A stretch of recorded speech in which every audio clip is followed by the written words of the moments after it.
Welcome to the SchiffGold Friday Gold Wrap, your overview of this week's precious metals news. It's Friday, August 2nd. I'm your host, Mike Maharrey. Thanks for tuning in.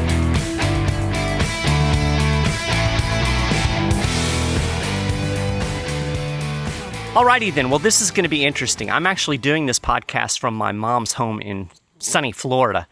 And if you could see the setup I've got here, you'd probably laugh. I couldn't get my mic stand in my suitcase. So I actually have my microphone hanging off of an umbrella, and I'm out by the pool, which means you may get all kinds of extraneous sounds, pool noise, birds, passing vehicles, hopefully not any lawn maintenance. And incidentally, it's not really all that sunny. It's actually quite cloudy and supposed to rain here in a bit. So, just goes to show you don't always get what you want. Speaking of not getting what you want, President Trump wasn't very happy about the rate cut situation. So how is that for a ham-handed transition?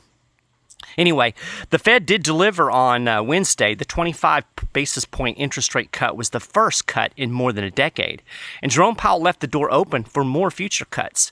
Peter Schiff called this the first cut on the path to zero. Now, pretty much everybody expected this. The real question was whether or not the Fed would surprise us and cut deeper. It didn't. And that disappointed the stock market. The Dow sold off on Wednesday afternoon, falling as low as 466 points before rallying a bit. It still closed over 300 points lower. It also disappointed the president, who took to Twitter after the announcement. Quote, "What the market wants to hear from Jay Powell and the Federal Reserve was that this was the beginning of a lengthy and aggressive rate-cutting cycle, which would keep pace with China, the European Union, and other countries around the world. As usual, Powell let us down, but at least he's ending quantitative tightening, which shouldn't have started in the first place," he added. The big question was what kind of message Powell and company would offer about the future. We pretty much expected that we were going to get this rate cut. The answer to that question is who the hell knows? Quite honestly, Powell was all over the place in this post-meeting news conference. He was trying to sell the fact that this wasn't the beginning of a big rate-cutting cycle, but he also made it quite clear that more cuts weren't out of the question. I called it straddling the fence. The favorite phrase used by the mainstream pundits was threading the needle. Peter called it lying, which is quite frankly probably the most accurate description of what was going on.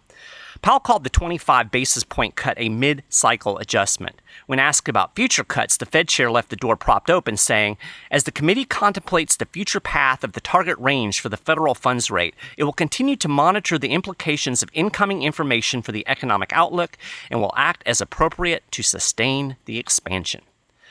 About midway through the Q&A session, Powell said the Fed wasn't embarking on a long rate-cutting cycle like it would during a recession. But then he kind of backtracked and sounded a little more dovish later on, saying, "Let me be clear. What I said was it's not the beginning of a long series of rate cuts. I didn't say it's just one or anything like that. When you think about rate-cutting cycles, they go on for a long time, and the committee is not seeing that."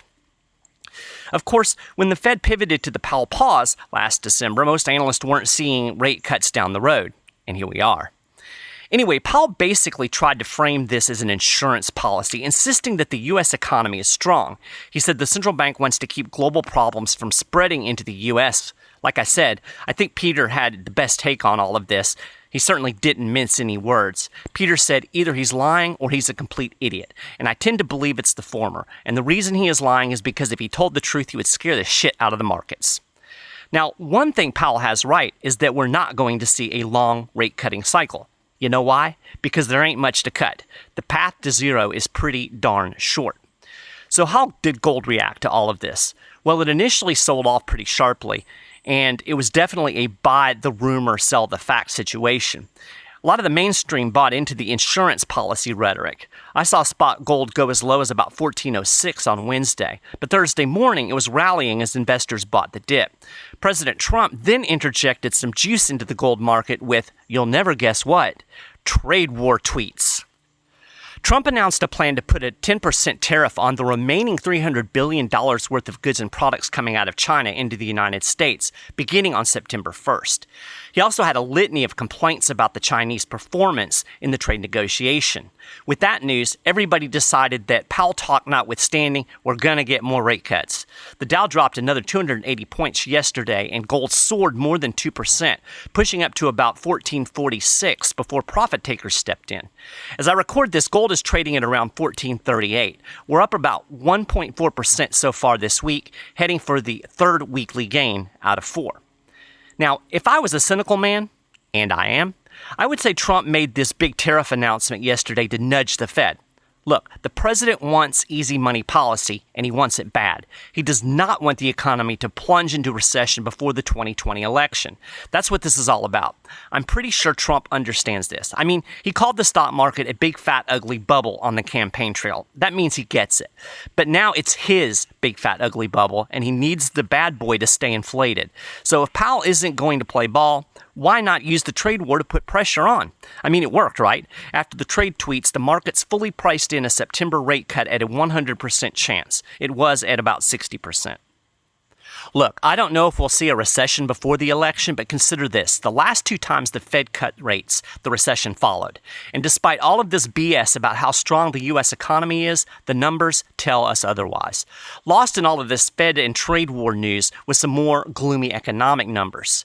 Data shows the ISM Manufacturing Index dropped to 51.2% in July. That's the lowest level since mid-2016. Construction spending also declined by 1.3% in June. Meanwhile, jobless claims climbed modestly by 8,000 to 215,000 at the end of July. This dovetails with the GDP numbers. We got a headline number of 2.1% growth last Friday when that report came out. But the most important part of the GDP, gross private domestic investment, was down 5.5% in Q2. That represents the weakest quarter since Q4 2015. Non-residential business investment was also down 0.6%. Residential investment fell 1.5%. That category has been down 6 straight quarters, the longest span since 2009 during the Great Recession. Net exports saw the biggest drop in a decade last quarter. So in a nutshell, the economy supposedly grew by 2.1% despite a decline in business investment, decreasing imports, and falling corporate profits. So what drove the growth? Well, borrowed money. It was all consumer spending, which is being funded by credit cards. Keep in mind, we have record levels of consumer debt right now. Americans owe well over $1 trillion in credit card debt alone. And while Trump might not be getting the monetary stimulus he wants from the Fed, the government is giving him plenty of fiscal stimulus. Federal spending was up 5% in Q2. Non-defense spending was up a whopping 15.9% last quarter. The last time government spending grew that much in a single quarter was 21 years ago. The U.S. endured 2 recessions in that time span, including the Great Recession. In other words, government spending rose last quarter by more than it did in any quarter during either of those 2 recessions. Just think about that for a minute. So the economy isn't great. It's a house of cards built on a shaky table of debt. This is precisely why the Fed is going to have to keep cutting rates. It has to sustain the borrowing, or the whole house of cards is going to fall down. Look, the whole thing is going to fall down. The only question is, how long will the Fed be able to keep the legs under that table and keep the house of cards standing? So there is every reason to believe this gold rally is going to continue. Peter was on Kitco News this week. He said he thinks we're at the beginning of a breakout from the consolidation we've seen in the market since it peaked at $1,900 back in 2011.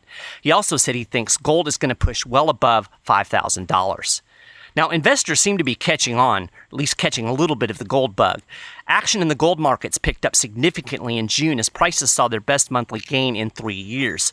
According to the latest data from the London Bullion Market Association, the volume of gold ounces transferred daily in June rose by 30.4% month on month to 24.2 million ounces, with the corresponding value increasing 38% to $32.9 billion.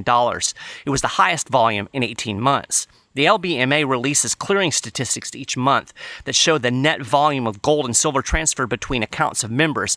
This kind of provides a snapshot of the amount of trading activity. The bottom line is people are buying gold. Now, if you want more information on what's going on in the gold market and how the yellow metal might fit into your investment portfolio, I highly encourage you to talk with a SchiffGold precious metal specialist today. Look, these guys aren't just salesmen.